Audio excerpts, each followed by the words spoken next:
What up, Ashley? Hey, how are you? Thank you for having me. Of course, doing great. How about you? Oh, I'm pretty good, I think. Just life. that means not very good. What's going on? I guess it could always be worse, right?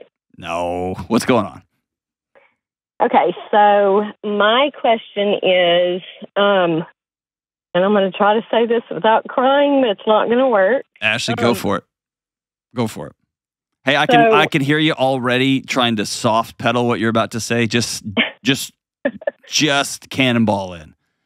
Okay, so my 8-year-old daughter essentially witnessed my husband kissing another woman, and I don't know how to proceed as far as she is concerned, like how I talk to her about this. Are you having to explain about his funeral? Yeah, that too. What happened? That too. How did this play out? So this is a neighbor, actually. Sure. Lives a few doors down from us. Why of course, not? Which makes it easier to drive past their house every day. Of course. But, so we were having a pool day, had friends over. The neighbor came down, wanted us to come hang out there. And we basically said, when our friends leave, we may come down. But she asked if she could take our little girl down there who's 8, to play with the other kids. We said that's fine. My husband ended up going down there earlier than me because my friends were still there. And when he got home, my daughter came in and said she was home, and I could just tell by the look on her face and just her whole demeanor that something was wrong. And I said, "Are you okay?"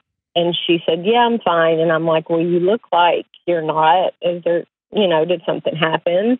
And she was like, "No, I'm fine." And so I asked where Daddy was, and she said outside.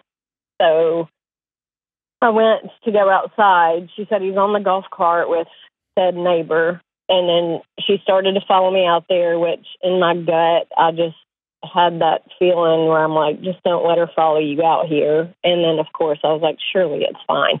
So she walked outside.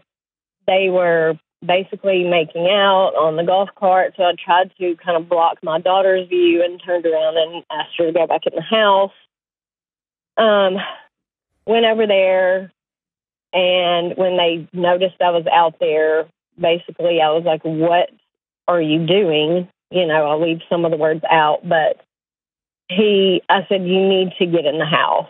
And he basically said, "No, I'm trying to have some fun." And I said again, "You need to get in the house right now." And I looked at her and said, "You need to get out of my driveway." Hold on. So you caught your husband in the front yard making out with a neighbor. Yeah, basically on the golf cart. And you yelled and screamed, and his response was, "Chill out, I'm just trying to have some fun." Yeah, and I actually was pretty good. I was proud of myself for not actually yelling and screaming because I was, our daughter was there, and I didn't know if she was trying to listen or what. So, but yeah, and first he told me no. He had been drinking a ton, which is no excuse, obviously, but that's a whole nother story. Yes, and then he finally came in, and I told him, "You're sleeping in the guest bedroom tonight. Do not try to text my phone." And I think I basically told him he was never taking our daughter out of the house alone again if he was going to be drinking. But, I was too mad that night and obviously he wouldn't have heard a word I said anyway. So a couple of days later, when I decided I wanted to speak to him again, we talked a little bit about it. And just the mere fact that our 8-year-old witnessed this. So after we got inside, she asked me if I was okay. I said, "Yes, I'm fine," trying to hold it together, whatever. And I said, "Are you okay? You still look like there's something you need to tell me." I said, "Is everything okay?" She was like, "Well, I'm afraid to tell you because I think it might make you mad, and I'm afraid I might get in trouble." I said, "You're not going to get in trouble." I said, "You can tell me if there's something you need to tell me." She said, when I got off the golf cart and was walking inside, I think I saw Daddy kissing our neighbor. And I was like, "That's awesome." And I was like, I don't know. I don't know for sure what you saw. I said, but I'm sorry that you saw that. That wasn't meant for your eyes. And, kind of left it at that. And hey, Ashley. Yeah. Two important things here, okay? I'm going to say them in reverse order. Thing number one is don't ever lie to your daughter. And what I mean by that is you keep telling her that you're fine. You're okay. And you're not fine and you're not okay. And your daughter knows that. And she's looking to you to say, no, I'm enraged. My heart is broken. Daddy hurt mommy. That's not a lie, and that's okay. Saying dad is evil and swearing he's this and he's that, that's not helpful. But telling a kid that just saw something, the truth, because anything other than that the kid she's going to think she's crazy. Yeah. That's number one. Number two, I don't want to hear about your daughter anymore because this is not about her. You are putting all of this onto her. You don't know what to do next. Fair? Yeah. Yeah, it's fair. I mean, I can't even wrap my head around how crazy this is. I mean, obviously I'm not real happy about it. But why are you so contained? You have the most Nashvilleian, I'm going to make sure this dress doesn't get ruffled and I'm going to be outside and make sure my azaleas are cut right. I can't believe you didn't set that cart on fire when he looked at you and said, you know what I mean? At some point, rage is okay. Yeah. I just didn't want to, I know. Assault him in front of my kid. Well, some things, I mean, that's probably for a different show. But it took every cell in my body to not grab him by his hair, honestly. I mean, I don't know, but I was trying to keep it together for her. And I do want to tell her what happened. And I want her to know that that feeling she got was right, that it was right to feel off about that because, I want her to be able to trust her instincts. And I want her to know that he definitely made some bad choices. So you have to tell her. And that's okay. But you got to circle back ASAP because this is going to lock in. Yeah. You tell her, Mommy got scared and I froze. And maybe she's got a time y'all can remember that she got scared and she froze. But I would call back to that so she's got a reference point and just tell her, I got super scared and I froze. Yeah. And I should have told you that I was scared and heartbroken and very, very mad. Yeah. And she'll say, why did Daddy do that? And you have to say, I don't know. But it was a very ugly, rude thing to do. And Daddy should not have done that. Yeah. I mean, do we need to talk to her about this together? That was another thing. I told him. You haven't decided what you're going to do. You just keep talking about this. I'm really mad. What are you going to do? Are you going to kick him out of the house? I can't believe you let him sleep there. I just would have locked the door. Yeah. I mean, we've talked about it some, and I told him, obviously, I was going to need some time, and the conversation wasn't over because I haven't said everything I needed to say. But it's not about that. This can't possibly be the first time this has happened. It's the first time I know of it happening. I can almost guarantee you it wasn't because of the brazenness with which he responded. I mean, I don't know. He either has so insanely little respect for you, or this is not a weird thing when he gets drunk. He's done some stupid stuff when he's been drunk. I don't know that he's ever done anything like that, honestly. So until you decide to grow a spine and confront this thing head on, having a unified family conversation with your 8-year-old is not going to do much. Because y'all going to sit down and come up with some sort of story for her, and her body will feel the bullcrap woven throughout the tapestry y'all spin in front of her. She'll know Mommy's not okay. And she'll know daddy gets scary when he drinks. Yeah. Right? Yeah, I mean. And I'm telling you to grow a spine. I'm not trying to pile up on you. I'm just trying to empower you. Yeah. You have to be in the driver's seat here. Yeah. I mean, I told him some things are definitely going to have to change. Okay, you tell me, what does that mean? Because I'm going to be honest with you, I don't believe you. Tell me what's going to change. Well, losing his self-control is a big part of it. And yeah, but when you say things are going to change about your drinking, what do you mean? I mean, he doesn't need to drink to that point anymore. And if he's unable to control it, then he's going to have to stop altogether. And I told him he needs to figure out why he gets to that point when he does drink, because I feel like something else is going on deeper, whether it's PTSD or, work stuff or whatever. He needs to talk to somebody and figure out what he's trying to numb. Ashley. Why he gets to that point. Okay, so you told him those things. Did he look at you and go, "You're right. You're right. Yeah. I'm going to go make an appointment. And Monday, I'm going to go speak to a counselor here in Nashville, Tennessee." No. Yeah, basically. No, he didn't.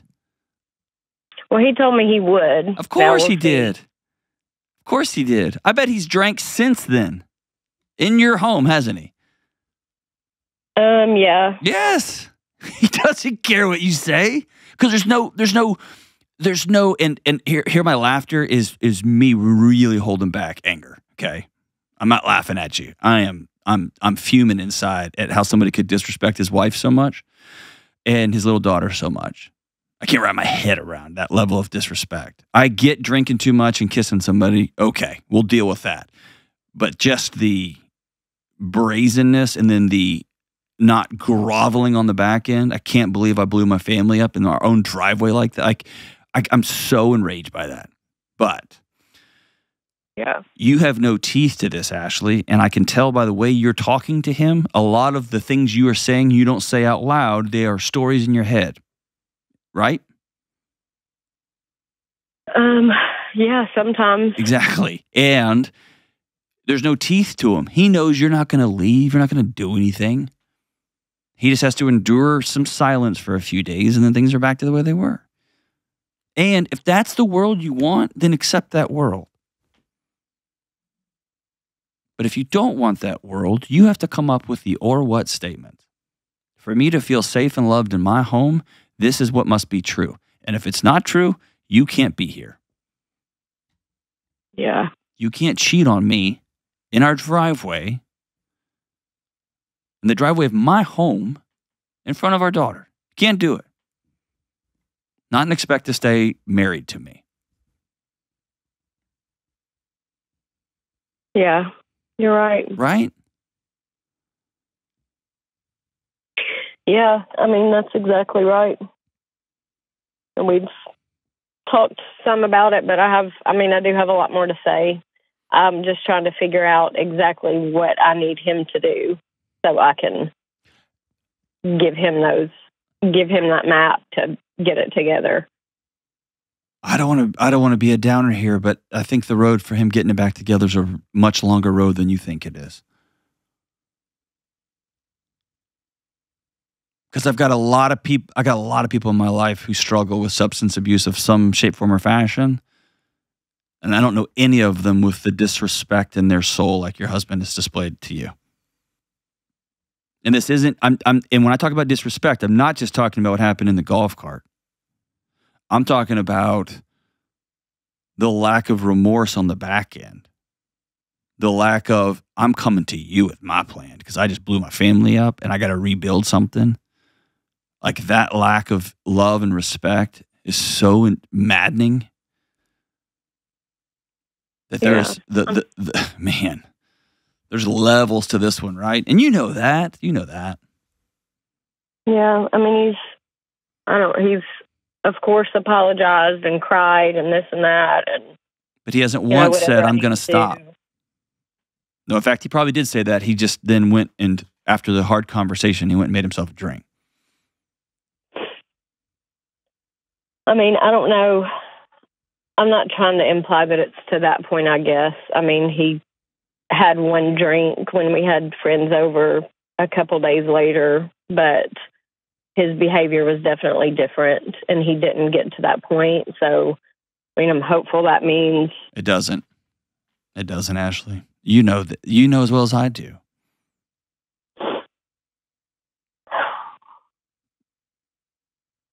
Here's the deal. Here's the deal. Until you own that everything, there was a before and after in your marriage. There was the marriage as you knew it. Then there's Ash. He decided to blow up everything in your driveway with another woman on a golf cart in front of your daughter. He blew it up. And until you own that, and this isn't a matter of, well, we had friends over a few nights later, he just had one drink, so I'm hoping that this is it. It's not. It's so much deeper than that. This is a man that has to learn to respect his wife from the inside out.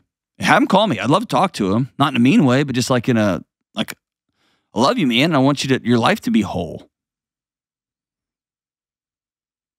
But the way you're laying the story out, man, I've sat with people countless times who have made a mistake, have done a thing, right? This is different. This feels very much a way of being. I'm just a guy, I could care less what she has to say. Oh, my daughter was out there. Oh no. And then I'm off to be grounded for a week, and then everything will be fine. Everything in your marriage of your old marriage is over now. Now you have to decide, are you going to build something new? And if you are going to build something new, you get to decide what it looks like and how it feels. What do you want it to be about? Often people in your situation, everything's such a mess. It's such a whirlwind, a chaotic whirlwind. They got to go sit with a counselor and help pull it apart. It'll be a first if this is the first out of the blue experience you've had like this. But you mentioned, no, he drinks and he does things that he regrets after he drinks. So you probably have a catalog of things. Maybe not with a neighbor in your own driveway, but you've got a catalog of things that have scared you or made you uncomfortable or made you embarrassed or made you ashamed. And pulling those apart with a counselor and laying them on the table. But you got to sit down with somebody and say, okay, here's what I want, here's what I need in this home for me and for my daughter. And I'm going to lay this out in front of him, and he gets to choose, are you in or are you out? I hate this for you. But let's not dump all this on little girl. Let's take full ownership that mom just had her whole world blown up. And mom's got to pick the pieces up. And mom's got to decide, okay, here's what this thing's going to look like. And let's be really hopeful dad joins us in the rebuilding process. Ugh, I hate this for you, Ashley. I hate it, hate it, hate it. Call anytime. And if he wants to call, I'll be happy to talk to him.